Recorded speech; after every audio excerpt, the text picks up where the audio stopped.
Hello, everyone, and welcome to Ful-on and FFC&Me. Today, we're doing a very special rewind with Sarah Keig, who is the co-founder and current chair of the Fulham Lillies.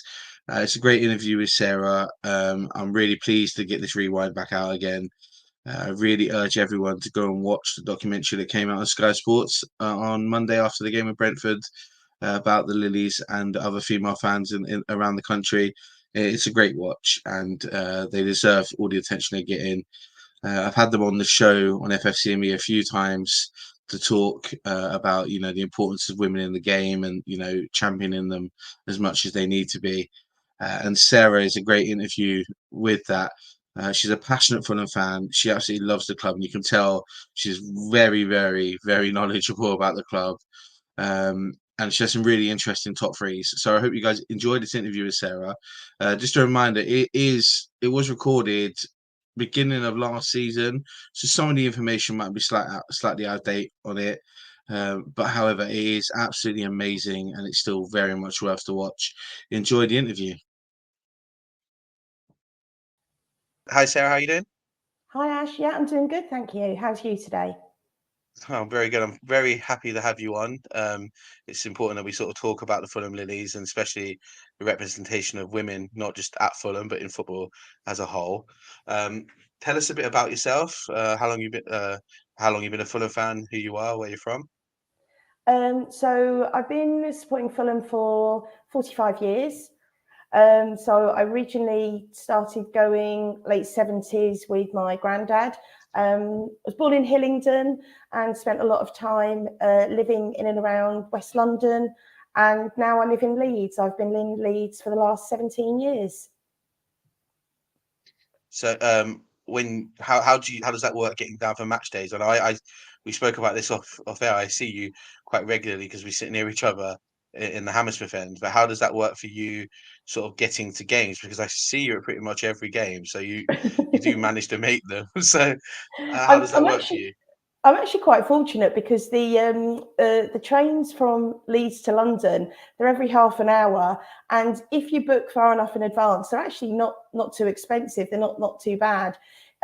Midweek games make things a little bit trickier because the last train back's 11:30, so I have to sort of be on my guard to leave on time, and the way it goes on the way back means I don't get back to Leeds till 3 in the morning. So it's great when we've won, but when we've lost, it's a bit of a killer. What would you say is your normal match day routine then? If it's a sort of Saturday kickoff, how does that work for you? So my mum lives in York. I'm in Leeds. So we both get trains from York and Leeds to King's Cross. We meet at King's Cross and then we'll go and have a nice lunch somewhere. Sometimes we'll meet up with some friends and then we make our way down to the cottage. And we as you know, we've got season tickets in the Hammersmith end, and we've got a little group, as we all do. We have our little season ticket family, so we have a group of people around us. So sometimes we'll meet them before the game as well and have a drink with them. Yeah, that's good. I think that it's always important to make sure that everyone has like a group of people that they regularly go with. I go every single week with my cousin and my brother, and I've got another set of cousins who sit like directly the row behind us, and some that sit sort of at the front of the house. So it's always nice to sort of meet up, and we usually just walk. We meet up at Putney Bridge and walk through the park together. So it's usually quite a nice little journey in towards games for us that way. Obviously, one of the other things that most people will know you from, that anyone who's sort of seen you around, you've been on TV a couple of times in recent history, and you're on the Fulhamish podcast as well. You're one of the co-founders of the Fulham Lillies. Tell us a bit how the group sort of started and what the original idea was with the Lillies. Yeah, so as I said, I've been supporting Fulham for over 40 years now. And when I first started going, late 70s, I would go to games and there would be, 2, 3 other females at those games. And I've been to away games where I've been the only female there. And things have definitely changed and improved over that time. But I still didn't really have any female friends from football, it tended to be males, and then, you know, I'd maybe meet girlfriends and wives, but I didn't really have a group of friends. And I was also conscious that since we've come back from after lockdown, there's been a lot of antisocial behaviour that I've been experiencing. There's been a slight rise, and I noticed that there was a bit more sexism coming back into the game. And I sort of thought, I want to do something about this. I'm sort of old enough now, and I have a bit more confidence that I can maybe challenge it. Which a young gentleman on Monday night found out when he spoke to me quite rudely at the Brentford game. It was all good fun. It was all fine. And I thought, but there are probably going to be a lot of people who aren't as confident as me. So I wanted to do something to help those women, because I think it is important that, you know, women are given the same opportunities as men when it comes to football. So I joined the Fulham Supporters Trust. There are 3 other women on the board, and we all got together last year and sort of said, right, what are we going to do? So we started by holding forums. So we held them last January on a Monday night online, and we just asked all female supporters, come along. It's, you know, it's all online, it's all via Zoom, it's just an hour of your time, and tell us, you know, what you love about supporting Fulham, but also what you hate about supporting Fulham. You'll be unsurprised that a lot of it revolved around the toilet facilities at Hammersmith End and in the Johnny Haynes stand, and things such as merchandise. There's no real female merchandise. What tends to happen is there are male jumpers and T-shirts, and then they're just made in pink and the Fulham badge put on. Yeah. And that's the sort of, you know, thing that the options that we get. And you know, there was the sexism as well. We just talked about loads of other things, and we sort of said, right, we need to do something. Sent out an email, and 6 other females came forward. We now have core of 10 board members and co-founders. And we range in age. We've got Amelia, who's very early 20s, right the way through to Tamara, who is in her late 70s. So we really have a broad spectrum of people, of skills, of views as well. So everybody has different issues about going to football and supporting Fulham. So that's sort of how we came about. And we launched in July of last year, and we held our first meetup at the friendly, the pre-season friendly, and we just had so many people come along and talk to us, and they've engaged with us, and yeah, it's just amazing how things have gone for us. So, for instance, I'll use myself as an example. I have a 10-year-old daughter who is also a season ticket holder, but she doesn't really come to games. She has a season ticket, but she goes to Stagecoach on Saturday, so she doesn't really come to games. But she does come to some. I think the last game she came to was probably the Luton game at the end of last season for obvious reasons. And one of the things I've noticed is that one of the reasons why she doesn't want to come often is because she often sees herself as being like one of the only girls at her age around the area. She has a cousin who also comes as well, who most people who sit in the back of the Hammersmith are very much aware of her cousin, because she's quite loud for a 10-year-old girl. But how do younger girls, or just women in general who go to the game who aren't a part of the Lillies, sort of get involved or join? So we hold meetups. We try to hold them before every home game, but obviously this season, because a lot of the games have been changed to Friday nights and to midweeks or whatever, it has been difficult. But we meet at the Tea House, which is the little cafe in Bishop's Park, and we're there from about an hour and a half before the game, and we found that we advertise it on our socials. And we've had teenage girls who've come along on their own who've said, you know, I really like football, but I've got nobody that would go with me. Saw it on socials, came along, I bought a ticket, and then we all walked to the ground together, so that, you know, people, if it is their first time, then we can all go together. We've had dads who bring their daughters along, and they love, because as I was saying earlier, I can talk football. I have absolutely no problem talking about football at all. But it is very different for a woman to talk football to a man, because you do often feel that you're being judged. And if I say, Yeah. if I pronounce somebody's name wrong, or if I say that, I don't know, somebody played at left back and they're a right back, something like that, you just feel that men are going to go, oh, she doesn't know what she's talking about. And one of the dads brought his daughter along to the meetup, and he said she's been going since she was 6. She's now 12. She's never chatted about football with other women. And she loves football. She's obsessed with it, and she can talk about it. But there's just this freedom of being able to talk with other women about football and not think, if I say something wrong, I'm going to be pulled up on it and I'm going to feel a bit stupid. And that's the sort of thing that we encourage at our meetups. We've also had soccer skills sessions on a Saturday morning before the home games. So it's all run by the Fulham Foundation, but we've got a few junior members, and we like to call them our junior lilies. And so this Saturday, the Fulham Foundation are holding girls only football sessions. And then afterwards, they'll be going on, then on Sunday, some of them will be going on to watch the football. So it's things like that, making girls aware of what's out there for them, encouraging them to come along with their dads as well, and just meet other girls and other women and just start to get a bit of confidence. We're also looking at away games as well, because I'm more than happy.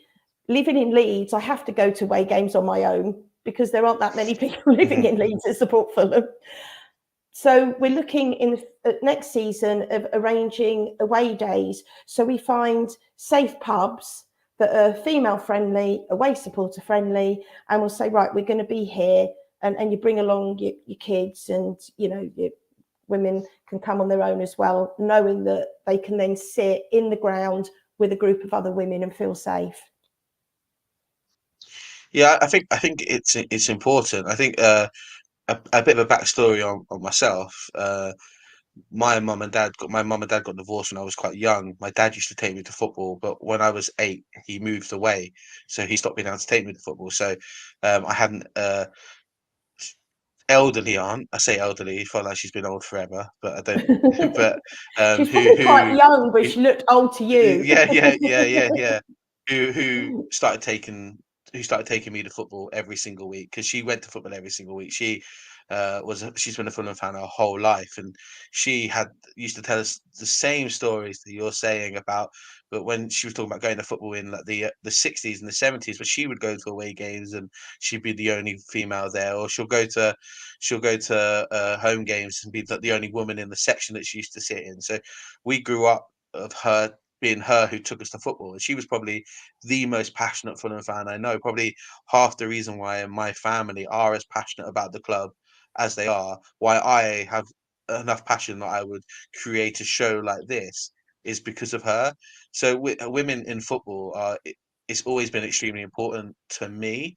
So I have a 10-year-old daughter who she's sort of into football. She feels a little bit like she's not so confident. She doesn't want to be ridiculed talking about it.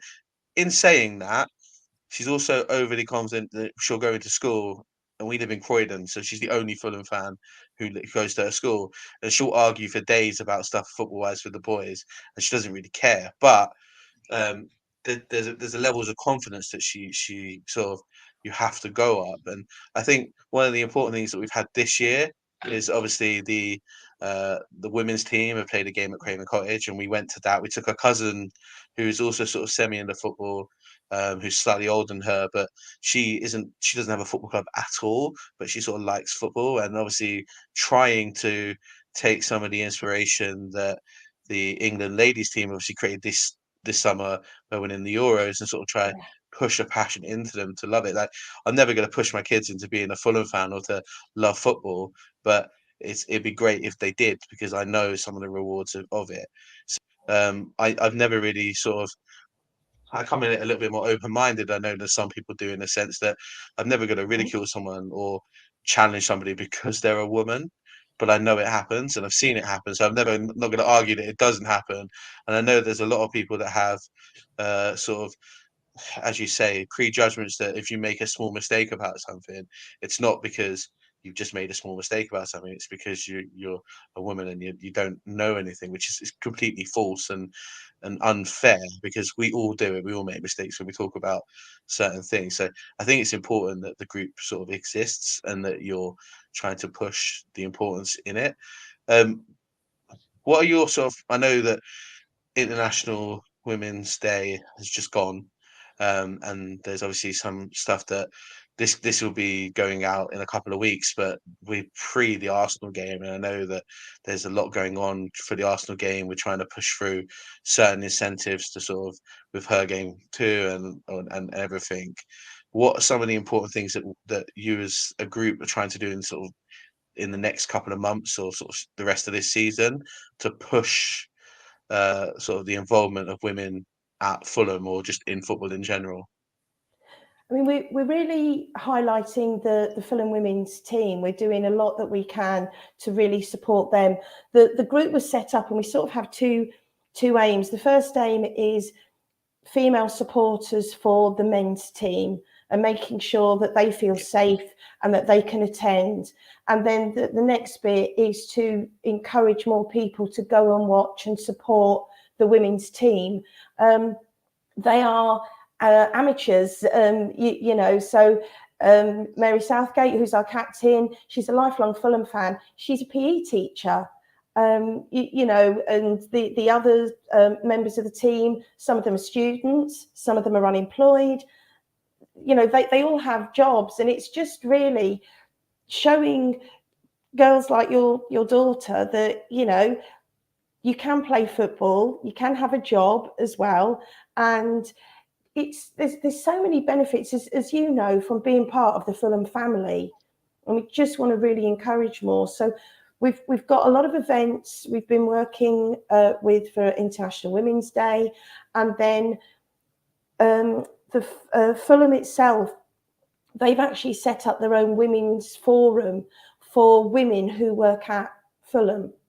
And that could be from the ticket office to there's a groundswoman now, to physios, to anybody.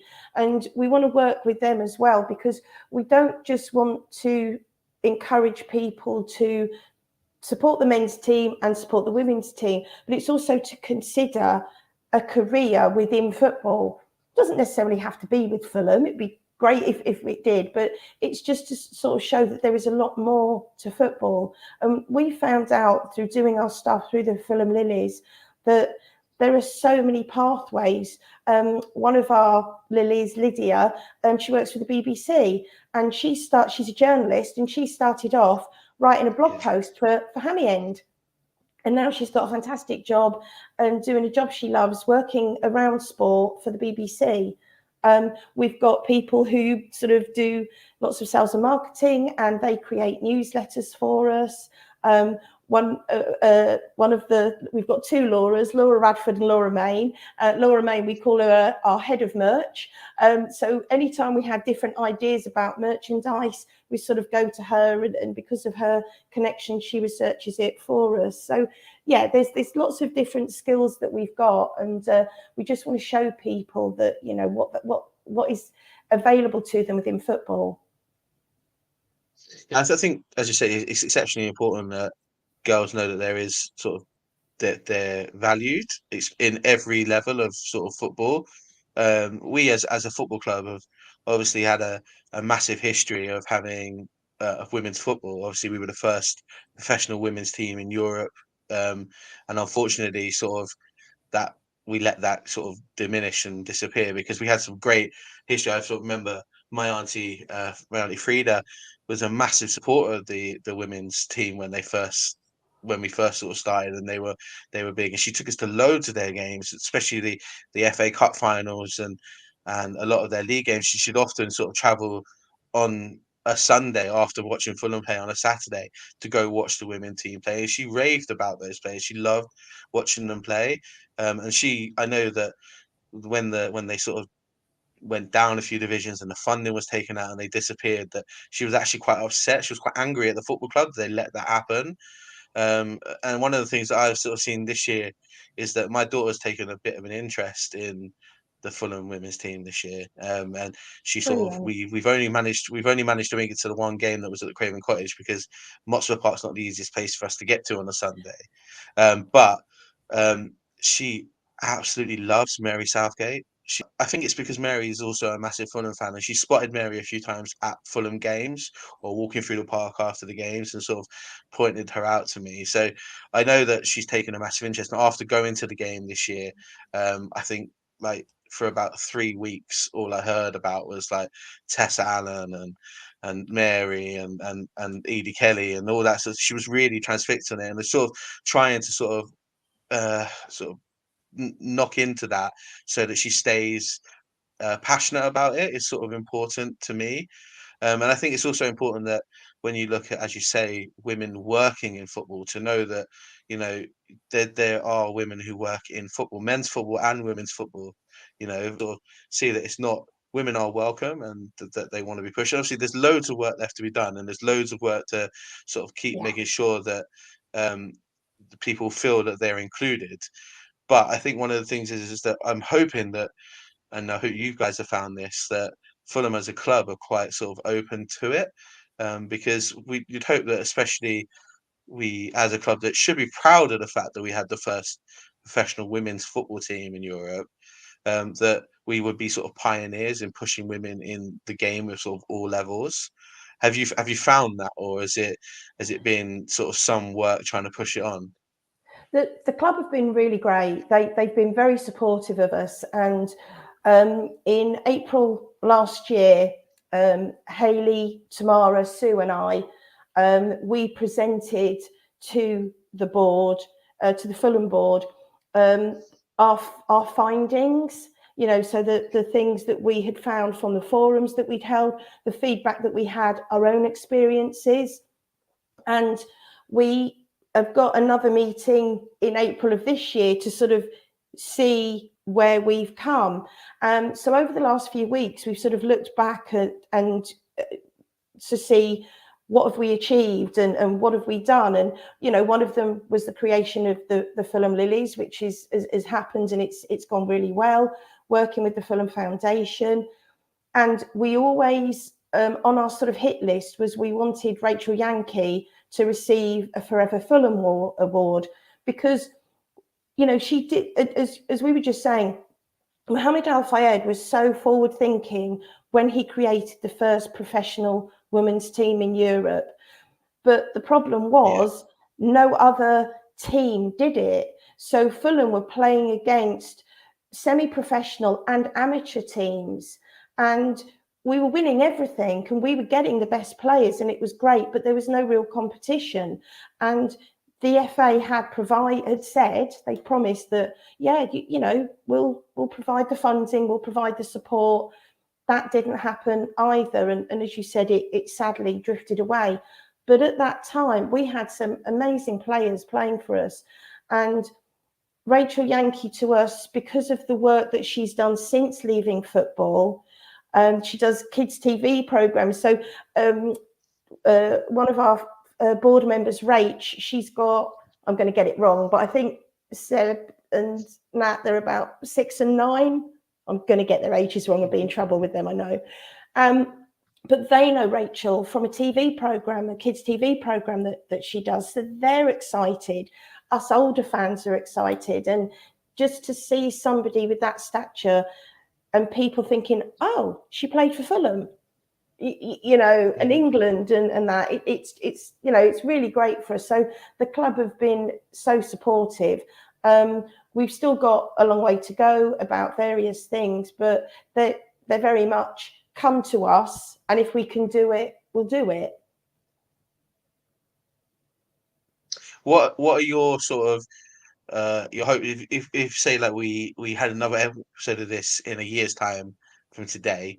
What would you say? Would you hope would be sort of the next step up in terms of pushing that? Because obviously, I think it's exceptionally important that you guys keep doing the work that you're doing. I think I've sort of loosely follow some of the work you guys are doing because I pay attention to it because I often to keep my daughter up to date in some of the stuff that you guys are doing. Um, what would you like to say if you sat here in a year's time and said, this is what we achieved this year? There's some things that sort of your dream things to achieve in a year, or have you not really set a time frame? If you really just gone, you know, we just want to achieve this. We've sort of got a very loose 1 year, 3 year, 5 year plan of what we'd like to achieve.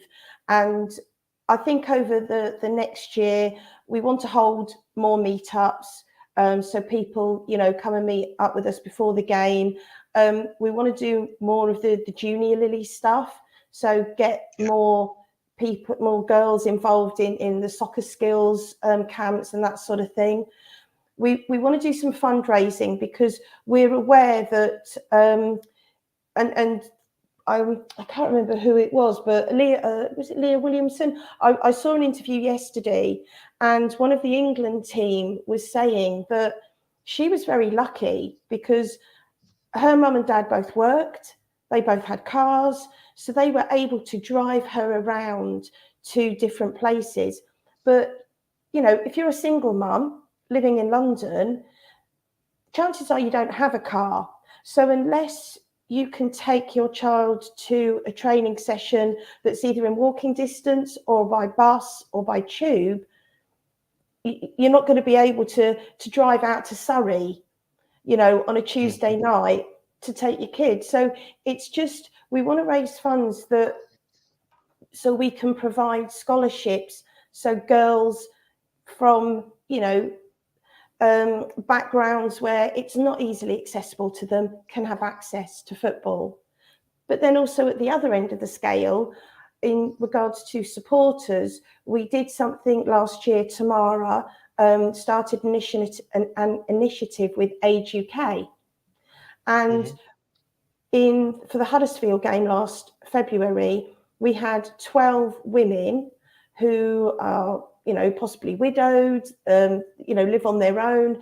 And we arranged a minibus, and Age UK brought them to Fulham. We got complimentary tickets from the club. They also provided little lunch packs and scarves for everyone. And they absolutely loved it. They had such a good day out. And we received a letter afterwards to say weeks afterwards, they're still talking about the game and being able to just get out of their normal environment and meet other people. And we're doing that again. I believe it's for the West Ham game this year as well. And we want to be able to do that on a more regular basis. We want to work with local charities so that if mums are single parents and they've got boys or daughters who are mad about football and who want to go, but financially they maybe can't afford it, to be able to give them the opportunity to take their kids to football matches. So that's sort of where we're heading now. That's amazing stuff, really. I know that it's not easy for an awful lot of people to sort of go to football, and I know that especially sort of in older women who tend to have gone to football with husbands or family members that are no longer with us, it becomes harder and harder for them to go. So I think that's absolutely amazing, and it's definitely something that you guys should be very proud that you're trying to push. And I hope that it's very, very successful, because I think it's important that women, no matter how old they are, feel that they're valued as fans, and that sort of stuff will really, really help. And I'm glad that the club have pushed, especially that, because my auntie's no longer with us, but I know that if she was still with us, she would have loved something like that, because it would have been great to sort of push that. So you guys should be really proud of that. And I know that when you talk about the Fulham kick sessions, I know that the club do run girls only sessions, um, and they do the holiday camps that are girls only. My daughter last year wanted to go to one, but sadly it was held in Wandsworth and we live in Croydon, so it was impractical for us to get there every single day because we don't drive. But she would have loved to go on to one. Crystal Palace, who are our local club, they do sort of run them, but they don't really run them for girls only around our area. My daughter, she sort of wants to get involved, but she's a bit apprehensive about playing with boys because she's aware that they're usually a lot stronger and a lot more physical. And she doesn't really, she it's one of the things that sort of stops her playing. But one of the things that I've noticed this year is that her school started a girls' football team this year. And she Brilliant. went and Oh, she that's did a so couple of good. training sessions and she tried out with them. So I think it's important that we keep pushing women's football. And I think that especially on the back of as we say, like the Lionesses winning the Euros last year, that we we've planted seeds of interest in an awful lot of girls, and it's important that we sort of push that on so that they keep going because ultimately, um, if people have parents that are football fans. They're more likely to become football fans themselves. And it's the same as we have more people that mums that are Fulham fans, then we're more likely to get kids that also support Fulham, which is another sort of way of sustaining us as a football club as a fan base, which is great. So I think that's pretty good for you guys. My daughter did ask me to say to you when she was talking about initiatives. One of the things that she wants is, if you speak to the club, is she wants the club to get a female or a girl-based mascot to go Ah, alongside Billy. I Now might have some she's good seen that news some for her in the future. yeah, because Mm. she's seen that obviously Crystal Palace have a boy and a girl. In fact, the funny story about the Crystal Palace, the two Eagles at Crystal Palace, they're actually married. The two people that are inside Oh, that mascot costume. really? So yeah, Ah, yeah. So she's seen that, so she saw that. And so it's one of the things that she said that she would really love to see because it's just another. I think for her, it's just another form of representation, even if it is just the mascot. So that's great, and I'm glad that you right. guys I, sort of I are will. pushing that. I will take that forward. It is something. So we jokingly call it our manifestation list. And when we had our first meeting, we were like, right, let anything we want, anything. So we want a Joe Bryan feminist book club. So that's one thing we want. We want Margot Robbie to be an ambassador for the Fulham Lillies. What else was there? There was crazy things, but one of the things on there was exactly what your daughter has said. Yeah, I think that it is. I think it's important. I think it's one of those things that it's just, as I say, small bits of representation that sort of help push people feeling accepted. And as I say, I'm. You can definitely call me an ally when it comes to sort of women in football, especially women at Fulham. And I know that most of my family that also go to Fulham will echo this massively because the most important person for most of us growing up as a Fulham fan base, as a Fulham family, was my auntie Frida, who was absolutely huge in the sense of like Fulham home and away for 40 odd years and exceptionally passionate about the club. So I think that's great that you guys keep doing that.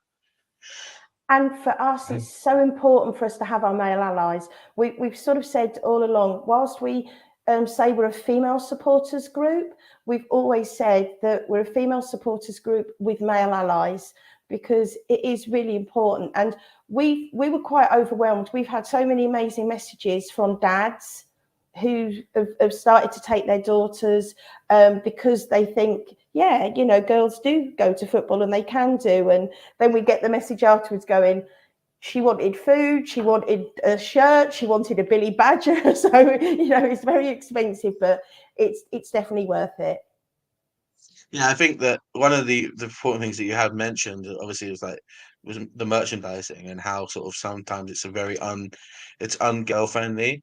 My daughter doesn't like pink; she hates pink, so she finds it very annoying that for her it's like, oh, there is a girl's version of something. It's just pink. There's like there's a really cool black and silver shiny silver t-shirt. She doesn't want black and silver and shiny because it looks too boyish. But the girls' version is just the same but pink. Like it, I get that that's important too. So I think that we just have to keep pushing. As I say, definitely count me as an ally to the Lilies cause, because I think it's exceptionally important that everyone, no matter who they are, sort of age, sex, orientation, religion, whatever, feels absolutely accepted at football. Yeah. And it almost feels shameful that it's 2023 and we're still having to push that. But it's also equally important that we make sure that we are, because it's important that everyone feels sort of welcome at the club. Definitely. Yeah, definitely. And we've got a really passionate bunch of women on the board. I'm going to name check them because I've mentioned some of them. So we've got Tamara, Sue, there are two Lauras, Laura Main, Laura Radford. We've got Hayley, Rach, Amelia, Emily, and Lydia, and myself. So if you follow our socials, we're on Insta, Facebook, and Twitter as the Fulham Lillies. And then we're also on Gmail. So if you want to email us with any ideas, if your daughter wants to email us and tell us all about who Billy's partner should be, then it's fulhamlillies@gmail.com. Okay, I think that anyone who's watching this who sort of has, young kids or sort of family members that are women or girls that are into football but sort of not sure where to start, I think it's definitely a great way to get them involved. So hopefully they do that. So let's get back a bit to talking about yourself. One of the things that I do like to talk about in sort of the getting to know you section of people is, it's always a bit of a quirky question, but it's one of my favorites, is where's the sort of the weirdest place you've bumped into another Fulham fan? Um, I used to work for a company called Sport Abroad, and I used to be a rep for Sport Abroad. So if, for example, the England cricket team were playing Australia in the Ashes at cricket in Australia, I would fly out with the supporters, with the customers, so to speak, and I would be their rep for the time that they were there. And one day I was out in Melbourne and a load of guests were flying in, and I got on the coach to welcome them to Melbourne and to do my welcome speech. And there was 3 Fulham supporters sat on a coach in Melbourne. And I was just like, wow. I'm still friends with them. And this was in 98. So I'm still friends with them. But that's my sort of randomest thing that happened with regards to meeting Fulham supporters. Yeah, I think it's funny because it's one of those things. As a Fulham fan, we're still relatively. I still see us as relatively. We're a small club, so I get excited when I sort of, especially when I'm somewhere not normal, that I sort of spot another Fulham fan, and it sort of makes your day sometimes. I had it this summer. I was on holiday in Orlando, and I was at Disney, and I was getting off a ride. I was putting my cap back on, my Fulham cap back on, and the operator of the ride sort of came up to me and he was just like, I'm a massive Fulham fan. I'm so happy to see someone wear a Fulham hat. And that was sort of random, but it made my day. I don't know. I walked around for like 2-3 hours, just really good mood because I don't know why, but it's one of those little quirky things as a Fulham fan that sort of it's always exciting to meet other Fulham fans when you're not sort of in London or in Putney or somewhere like that. So that was always It that was is, pretty cool. yeah. It is so random, and I was really giddy, and I couldn't wait to like phone my granddad and say I've just met 3 Fulham fans, getting off a bus in Melbourne. It was brilliant. And the last sort of bit of the getting to know you section is: do you have any match day superstitions or anything that sort of you feel like you have to do on a match day? I used to. I don't know why I sort of stopped, but it was. I'd start the beginning of the season and sort of I'd wear, let's say jeans and a Fulham top and a specific coat or whatever. And if we won that first game of the season, I would then have to wear that outfit, the same outfit for the rest of the season until, we lost or something. So I haven't done that for a while, but yeah. And it was so funny because on Monday, I wore a jumper and it was the first time I'd worn this jumper to football. And I'd said to my mum before the match, I said, oh, I don't know if I've jinxed it because I've never worn this jumper to football before. And when she lost, that was it. I'm not allowed to wear that jumper to football ever again. I don't think you could blame the jumper for the Brentford result. I'd like to think that some of our really poor defending was down to the jumper that you were wearing, but I doubt it very, very much. I know. One of our friends said, so it was nothing to do with them training all week and the tactics. It was because you wore a new jumper. Yeah, of course. Okay, so let's move on to your top threes. For anyone who hasn't seen this sort of part of the show before, it's all about your personal preferences. There's no right and wrong answers to this. Sarah, tell me about your top three favourite Fulham goals of all time. When you said the thing through about this, and I was having a really good think, but you sort of put on there, it doesn't have to be that they're worldies. It's just the memory of the goals. So for me, the first one I've got is Rodney McAree's goal against Carlisle in '97. It just, up until then, supporting Fulham had been quite harrowing. We hadn't really achieved anything. We were up and down, and we were in the lower divisions. And that was the first time we had Mickey Adams as the manager. He was a fantastic manager. And we got promoted. And that was sort of the game it wasn't definite, but it was like, near enough that we're there, we're promoted. And that was the first time as a Fulham supporter, apart from in the early 80s, where we'd had a bit of joy. It had been a long time coming. So that for me was my sort of my top goal, that goal. And I mean, it wasn't a bad goal as well. It was quite a good goal that he scored, but it was just the meaning behind winning that game. Yeah, I wasn't at that game. I was only sort of 7 when we played it. But I do obviously have memories of the chant. Who doesn't remember who put the ball in Carlisle net? And I remember seeing videos of the goal, and obviously the Fulham fans were right behind that goal when it was scored, and it looked pretty impressive to be in it. So do you have any any other top goals that you remember or sort of were important, or is that the only one that really sticks into your mind? No, there's also for me, there's Boa's goal against Chelsea when we beat Chelsea in, what was it, 2006? Yeah, 2006 when we beat them. Again, at that point I'd been supporting Fulham for 20 odd years, never ever seen us beat them. I mean, I remember going to a match where Gordon Davis scored a hat trick. And we still lost 5-3 against Chelsea. It was that bad, there was nothing we could do. So to see that goal and for us to beat Chelsea, that for me was pretty amazing. That was pretty special.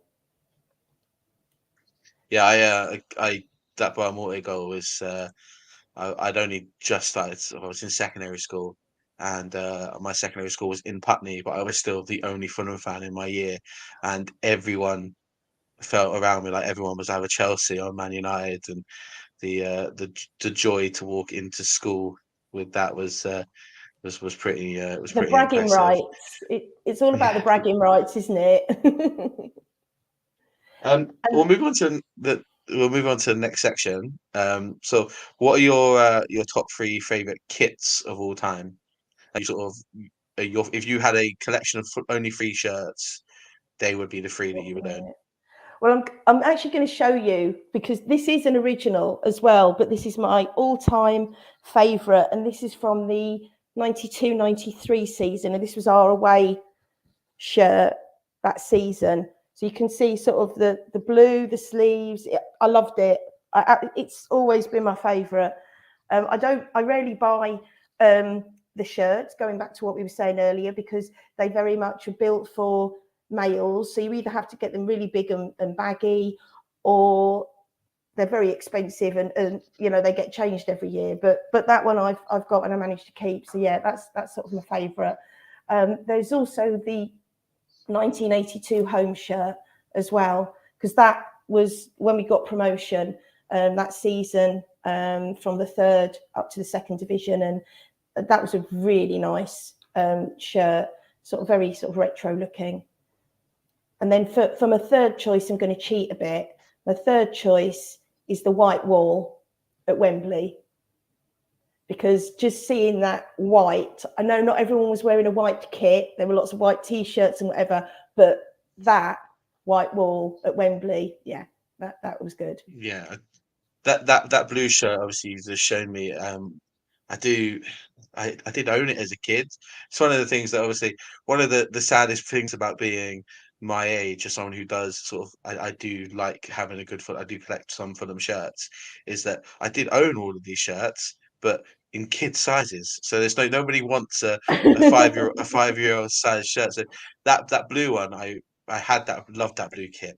And we were speaking about it before we were recording, that if I remember rightly, I don't know if it was the same year or the year after, the away kit was the exact same but in red.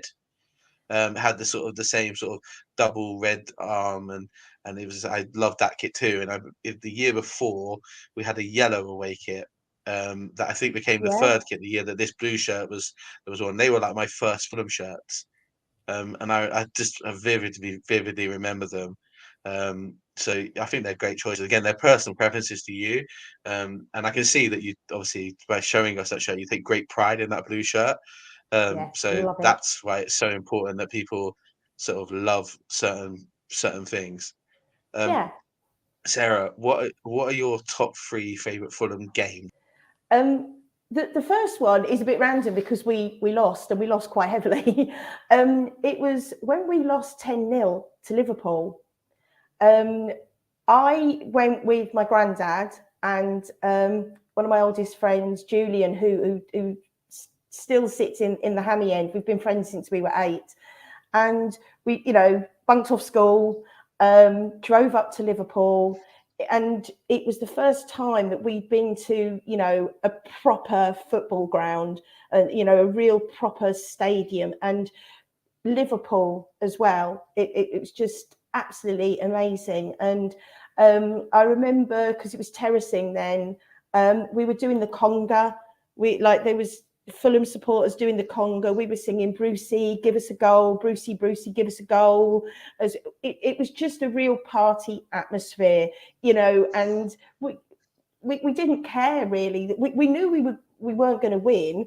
We just went for the occasion. So yeah, that's one of my most sort of famous games, even though, as I say, we lost quite heavily.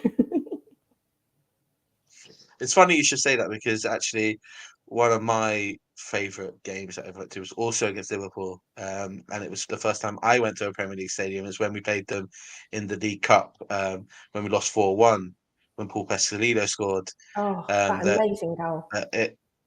We had sort of no sort of inkling we were going to win. But the same thing, got a day off of school. Actually got 2 days off school, but we got a day off of school. No arguments from the family. We were all going to. We all went up as a family. So yeah, I completely understand that when you sort of go to a big stadium like that for the first time, that it's sort of very, very poignant, and you sort of realise a bit that football can be quite magical as a fan, especially those that get to go to games. Do you have any other sort of big games that are in this list? I think there was the Basel game as well, was quite a special game that sort of stands out. I mean, it was great, that we won it 3-2, but it was one of the European away games where a lot of people went to it, and it was just, there was the Christmas market, it was snowing, it was picture postcard beautiful. We went round the Christmas market. Roy Hodgson was there saying hello to people. It was all very casual, very relaxed. And then there was, people are going to have to remind me, I think it was called the Stockley Bar, but there was an amazing pub, and the owner literally turned the home fans away and said, no, they're staying, they're having a great time. And we were there before the game, we were there after the game. And again, it was just one of those really special moments. And I made so many friends from that trip, but also there were people who I'd known for years, who I hadn't seen for years, who were on that trip. So it was a really great reunion as well. So yeah, that was a sort of a special one. It is great. Do you have a final game for your top 3 favorite games? I think the playoff final, the Villa final, it just, I mean, the Hamburg final was special and everything, and even though we got beat, but for me the playoff just nicks it, because there were so many, Fulham there that day. I went with friends that I've known for years who don't necessarily get to go to every game now, because they've got families and whatever. So we just had we met early, we went to various pubs, we ended up on an open top bus. It was just the whole atmosphere as well. And as I sort of said earlier, that white wall was incredible. And then that season, the 2 players who had just been absolutely amazing for us, Cess passing to Kearney and then Kearney scoring that goal, and then just madness. It was, that was really special. I think that no one's ever going to argue with how massive that the playoff final is. I think that most young kids, your dream as a kid, as a football fan, is one of the things that's always on your bucket list of things to see is your team win at Wembley. And let's be honest, we've not been lucky enough to see Fulham play like FA Cup finals or cup finals there, and so to see Fulham play and win at Wembley, it's definitely got to be up there for anyone who's a fan to say it was amazing. I just say the whole day was amazing. I had family I had an uncle come over from Ireland. I had sort of family members that were season ticket holders in the 90s, but sort of stopped going because they moved away and it became hard. So we're all coming down and getting tickets, and we all went sort of one big group, and the whole day was pretty special. Even just like standing in the Fulham fan zone that was outside the Wembley Arena, sort of everyone sort of sat there together, sort of just buzzing about the game, feeling super nervous about the game, and then walking up the ramp in front of the Bobby Moore statue and going in sort of that end of the stadium was really special. So I think that whole day is just, no one's going to argue that it's special, because it really, really was. It was just immense. No, it was and then your final top 3, about your top 3 personal Fulham memories. Again, these don't have to be games; they could be moments. They could just be sort of certain things that have happened. They don't even have to be match day based. They could be out of match day. But what are your top 3 sort of favourite Fulham moments? I think what we're doing with the Lillies is definitely got to be up there. Already we've seen a lot of change.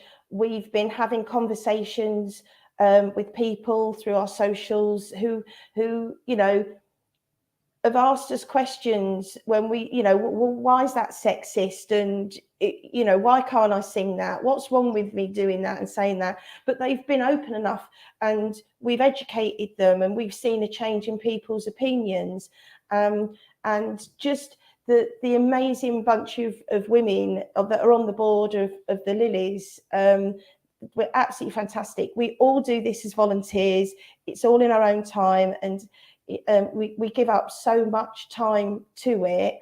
So that's been really, really great. And going to football with my granddad, that's how it all started for me. So for many years, it would just be me and my granddad, and it didn't matter where Fulham were.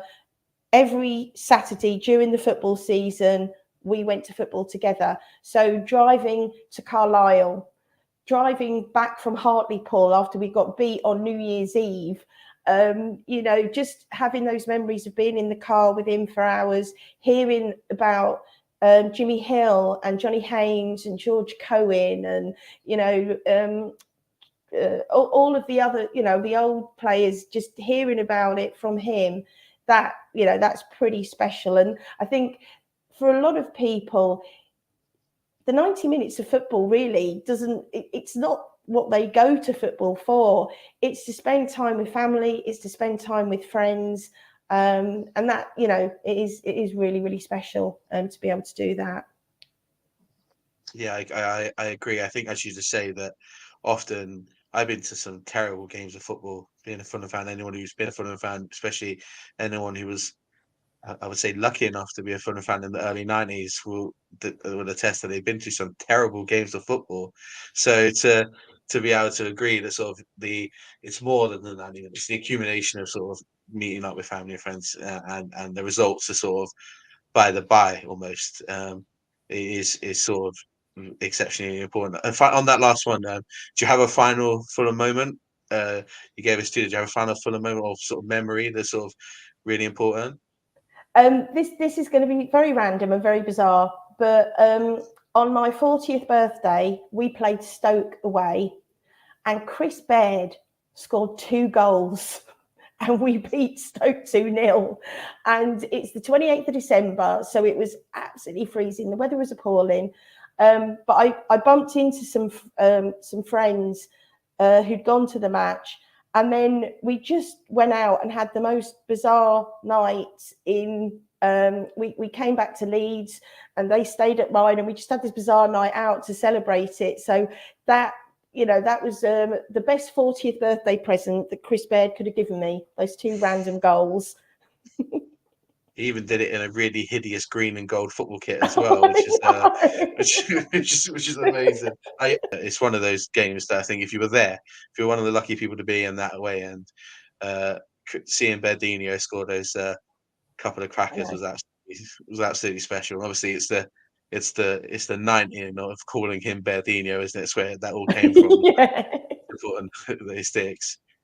Sarah, we're going to go to the last section of the pod, which is obviously the FFC&Me Hall of Fame, the Cult Hero Hall of Fame. Sarah, who would you like to induct into the FFC&Me Cult Hero Hall of Fame? Well, I'm going to sort of set the scene first. So it was the last day of the 1981-82 season. We were at home to Lincoln City. We were in 3rd place in the 3rd division, as it was then, the old 3rd division, and Lincoln City were in 4th place, and they were a point behind us. And there was no playoffs, and basically it was winner takes all. So if we drew or won that game, then we were promoted. And we had a central defender playing for Fulham, Roger Brown, and Roger scored the goal for Fulham that night. Now, even though he's a central defender, that was his 12th goal of the season. And it just, for me, I'd been going to Fulham since 1978, 79. So this was the first time that we properly achieved something. I was able to run on the pitch after the game. And I will never forget that iconic photo of Roger afterwards with a mug of what people think was tea, but apparently it was whiskey. So a mug of whiskey and a big cigar in his mouth. So it not just for that game, because he was a proper old school defender. He really got stuck in. But yeah, that for me made him a cult hero. I obviously he's a bit before my time, so I can't argue about what he is as a player. But it's funny that you should mention the picture, because the picture itself is probably the reason why I would agree that he should be a cult hero. Because talking about my auntie, as we were at the beginning of the show, she had that photo on her fireplace, the massive cigar on the go, and the mug of whiskey. And I remember growing up and asking her about that photo, and she used to absolutely wax lyrical about him. So I don't think I'm going to argue. Anyone who's watching, please feel free to comment on the entry into the Cult Hero Hall of Fame. But Roger Brown is in. He's a cult hero. He probably deserves to be. Thanks very much for your time. Thank you, Ash. It's been great. Thank you. Thank you. Thanks. Bye. And there we have it. That was an interview with Sarah. Sarah's amazing. She does such great work with the Fulham Lillies. In fact, all of the Fulham Lillies do amazing work at highlighting the need to sort of champion our women in football a bit more. And they fully deserve all of the credit that they're getting currently. Hope you guys enjoyed the interview. If you did enjoy it, please do like and subscribe to the channel, share it with your Fulham mates. We are looking to do some more of these FFC&Me interviews and to hit the rewind a little less than we're having to at the moment. But we're trying to get some really big names into interview, and that's not as easy as it should be. We'll be back on Ful-on Friday with our preview of the Crystal Palace game. If you haven't done so already, please catch our review of the Brentford game. And other than that, thanks for sharing, thanks for watching. Come on, you Whites.